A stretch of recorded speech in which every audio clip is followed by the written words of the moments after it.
पास एक अच्छा मौका है, लेकिन राव साहब को दिग्विजय सिंह चौटाला का वो बयान मैं याद फिर से दिलवाना चाहूंगा, लोगों को मजबूती दिखानी चाहिए।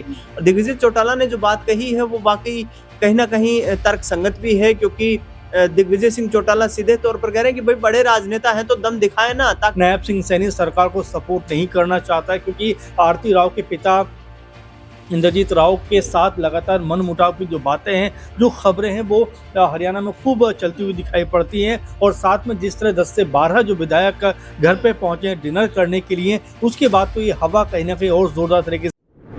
एक कहावत तो आपने सुनी होगी कि हाथी के दांत दिखाने के कुछ और खाने के कुछ और होते हैं। ये कहावत हरियाणा के कद्दावर नेताओं में शुमार राव इंद्रजीत के लिए सटीक बैठती है, क्योंकि मीडिया के सामने तो राव इंद्रजीत सिंह कहते हैं कि डिनर के जरिए राजनीति नहीं करनी चाहिए।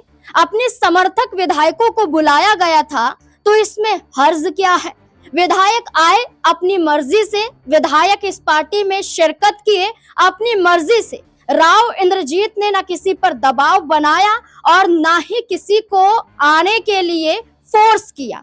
खुद वो विधायक एक निमंत्रण में आ गए और ये विधायक उनके समर्थकों में गिने जाते हैं। खुलकर राजनीति न करने की हिदायत देते हुए राव इंद्रजीत सिंह दिखाई दिए, लेकिन अब राव इंद्रजीत सिंह की बेटी आरती राव सिंह एक ऐसा बयान देती हैं जिसके बाद माना जा रहा है कि हरियाणा की राजनीति में बड़ा तख्ता पलट होकर ही रहेगा। भारतीय जनता पार्टी बेशक आज सत्ता में है, लेकिन अपना 5 साल का कार्यकाल पूरा नहीं कर पाएगी। क्या राव इंद्रजीत सिंह अब कांग्रेस पार्टी को समर्थन देते हुए दिखाई देंगे? क्या राव इंद्रजीत सिंह मुख्यमंत्री बनने का जो सपना देख रहे थे, जो 2014-2019 में पूरा नहीं हो पाया, 2024 में भी पूरा नहीं हो पाया, क्या अब 2025 में अपना ये सपना पूरा कर पाएंगे राव इंद्रजीत सिंह? आखिरकार आरती राव ने ऐसा क्या कहा जिसके बाद कई सियासी मायने निकाले जाने लगे? तो स्क्रीन पर हमारे सामने एक बड़ा आर्टिकल है जिसको लेकर अगर हम बताएं तो साफ तौर पर यही कहा जा रहा है। देखिए, गुरुग्राम से सांसद और केंद्रीय राज्य मंत्री राव इंद्रजीत की जो बेटी हैं मंत्री आरती राव ने भाजपा में हलचल मचा दी है। स्वास्थ्य विभाग को संभालने वाली मंत्री आरती राव ने कहा है कि हरियाणा में किसी ने नहीं सोचा था कि भाजपा की सरकार आएगी, लेकिन हमने सोचा और हवा बनाई, इससे प्रदेश में भाजपा की सरकार बनी। उन्होंने आगे कहा कि प्रदेश में हमारी सरकार है, किसी को कोई काम हो तो दफ्तर रामपुर में चला आ सकता है। इसके अलावा उन्होंने कहा कि चंडीगढ़ में भी ऑफिस है, दिल्ली में भी ऑफिस है और रेवाड़ी में, डहीना में, तमाम जगहों पर ऑफिस है, वहां पर वो आ सकते हैं। देखिए, ये जो बयान दिया गया, इस बयान से पहले राव इंद्रजीत सिंह ने भी ऐसा ही दावा ठोका था। राव इंद्रजीत ने एक रैली में मुख्यमंत्री नायब सैनी को 2 टूक कहा था कि हमने सरकार बनाई तो हमारे काम होने चाहिए। हालांकि उस दौरान मुख्यमंत्री ने कहा था कि सबका विकास बराबर होगा। इसके बाद राव इंद्रजीत ने चंडीगढ़ में आरती राव के घर दक्षिण हरियाणा के 12 विधायक बुलाकर डिनर डिप्लोमेसी के जरिए हलचल मचा दी। देखिए, 12 विधायक बुलाए गए। इसके अलावा कब कब राव इंद्रजीत सिंह की ताकत और कब कब अहिरवाल बेल्ट दक्षिण हरियाणा से भारतीय जनता पार्टी को सीटें मिली हैं, इसके बारे में भी चर्चा करेंगे। राव इंद्रजीत की अगले कदम को लेकर भी तमाम सवाल होंगे, उनको लेकर भी चर्चा करेंगे। लेकिन पहले जानते हैं कि कब कब क्या क्या हुआ। देखिए, स्क्रीन पर 2014 की बात करें तो 2014 में 17 में से 14 सीटें जीती थी, बहुमत मिला था। साल 2014 में हुए विधानसभा चुनाव में भाजपा ने दक्षिण हरियाणा की 17 में से 14 सीटों पर जीत दर्ज की थी। इसके अलावा 2019 की बात करें तो 2019 में 17 में से 11 सीटें भारतीय जनता पार्टी के खाते में आई थी। 2024 की बात करें तो दक्षिण हरियाणा की बात कर रहे हैं, जिसमें 17 में से 15 सीटें भारतीय जनता पार्टी को मिली थी। अहिरवाल बेल्ट की बात करें तो 11 में से 10 सीटें भाजपा जीत गई थी।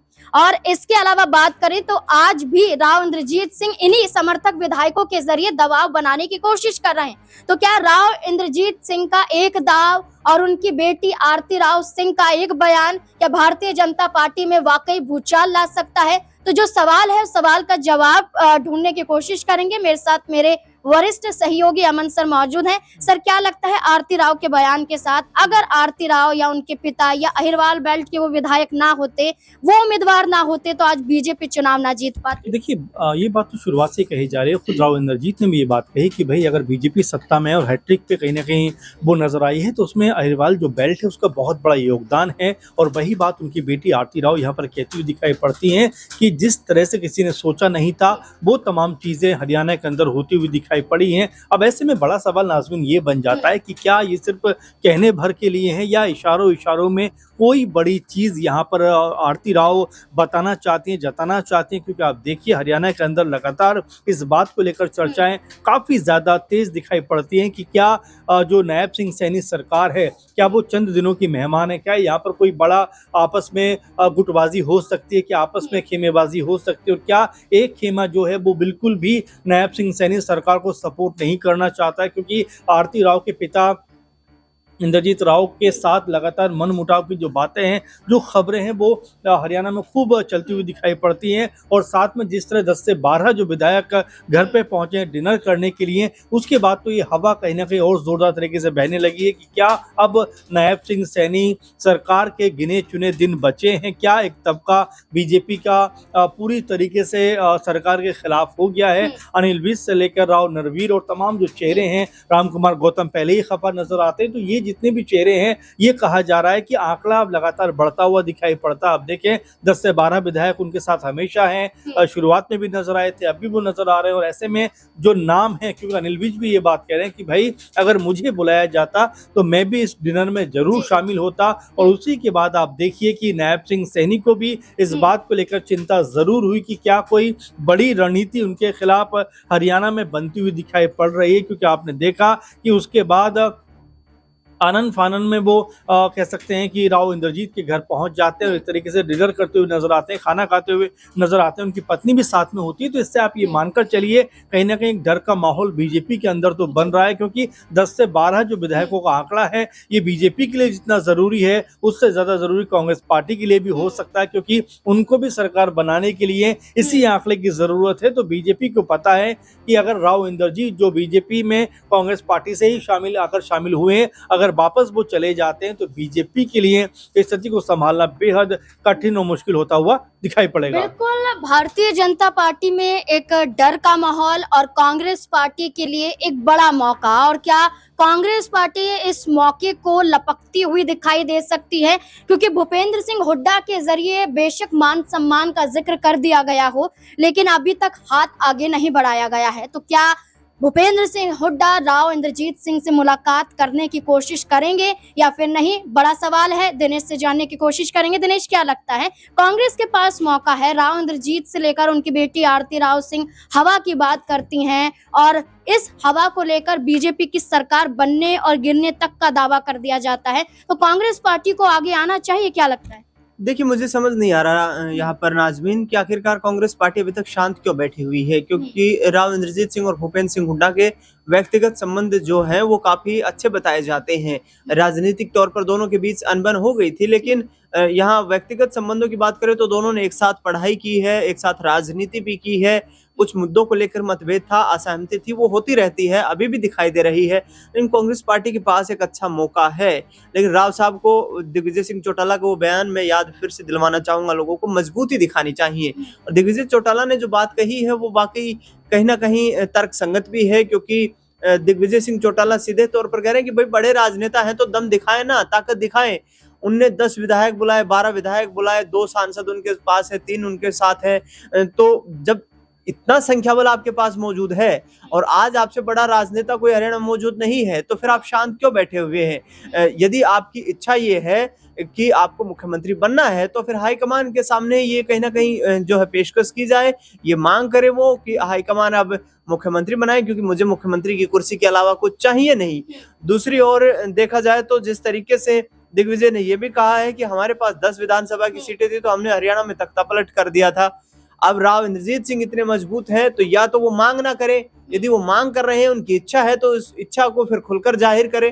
तो कहीं ना कहीं राव इंद्रजीत सिंह की कार्यशैली पर भी अब नाज़मीन सवाल उठ रहे हैं। क्योंकि इलाके की जनता हर बार ये चाहती है, हर चुनाव में पिछले करीब 5 चुनाव गुजर चुके हैं जिसमें सीधे तौर पर यह देखा जाता है कि राव इंद्रजीत सिंह मुख्यमंत्री बनेंगे। 2004 में जब डॉक्टर मनमोहन सिंह की सरकार बनी तो उस दौरान भूपेंद्र सिंह हुड्डा रेस में नहीं थे। उस दौरान चौधरी भजनलाल जो थे वो रेस में थे, लेकिन भूपेंद्र सिंह हुड्डा ने भजनलाल को साइड किया और खुद मुख्यमंत्री की कुर्सी पर बैठ गए। 2009 का चुनाव आया तब कैप्टन अजय सिंह यादव भी यहाँ पर जो है मुख्यमंत्री पद के दावेदार थे, और जो बीके हरिप्रसाद हैं अभी जो हरियाणा के प्रभारी हैं, उन्होंने सीधे तौर पर कैप्टन अजय यादव को कहा था कि आप भी सीएम की रेस में शामिल हैं, राव इंद्रजीत सिंह भी शामिल हैं, लेकिन खुलकर अपनी इच्छा जाहिर नहीं करेंगे तो फिर भारतीय जनता पार्टी की तरह थोड़ी है कि किसी अलग एक ऐसे चेहरे को हटकर बना दिया जाएगा। कांग्रेस पार्टी में हुड्डा का उस वक्त तक 2009 तक मजबूत आधार हो गया था, मजबूत पकड़ हो गई थी, तो उस आधार पर राव इंद्रजीत सिंह को अब कहीं ना कहीं अपनी इच्छाएं जो है वो हाईकमान के सामने रखनी चाहिए, और यदि हाईकमान नहीं मानती है तो फिर कोई थर्ड फ्रंट बनाने की तैयारी करें। देखिए, बिल्कुल राव इंद्रजीत को लेकर उनके समर्थक खुद ये कहते हैं कि राव इंद्रजीत सिंह लड़ाई नहीं लड़ेंगे जब तक सफलता हासिल नहीं होगी, जब तक उनका सपना पूरा नहीं होगा। अब देखना होगा कि आरती राव के बयान के साथ साथ क्या राव इंद्रजीत सिंह कोई बड़ा समीकरण बनाने की कोशिश कर रहे हैं, क्या वाकई हरियाणा में भारतीय जनता पार्टी को नुकसान झेलना पड़ेगा राव इंद्रजीत सिंह के जरिए। क्या लगता है आपको? अपनी राय कमेंट सेक्शन में जरूर दें। धन्यवाद।